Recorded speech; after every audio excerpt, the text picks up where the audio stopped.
Savoir s'émerveiller pour ne pas mourir pendant l'âge de raison. Ce qui peut arriver de pire à quelqu'un, d'après moi, c'est qu'il cesse de s'émerveiller.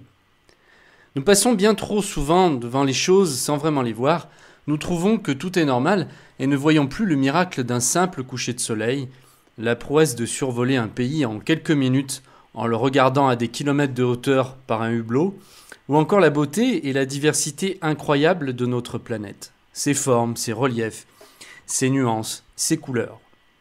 Nous pourrions aussi nous interroger sur le miracle de la vie, sur ce mystérieux, insondable et incommensurable univers dans lequel nous et notre planète vivons. Personnellement, j'essaye de garder un regard d'enfant le plus souvent possible. J'aime m'émerveiller de la beauté qui nous entoure, mais aussi de toutes les révolutions technologiques qui ont fait avancer le monde, comme Internet par exemple.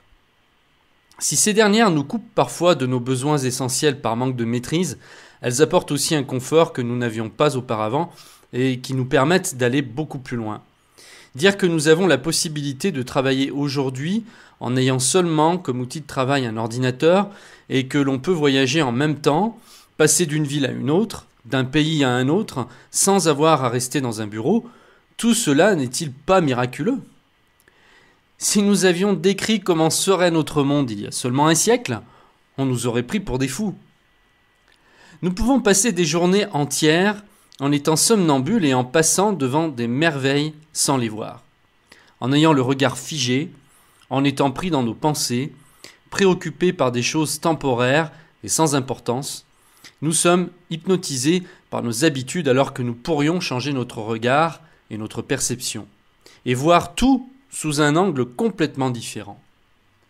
Le plus difficile est de garder notre âme d'enfant, car avec l'âge, les expériences, les chocs, les drames qui font partie de notre vie, notre regard se ternit, nos positions se radicalisent et nos certitudes nous aveuglent, si nous ne prenons pas garde.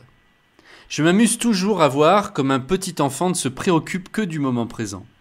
Son attention est accaparée par les formes et les couleurs.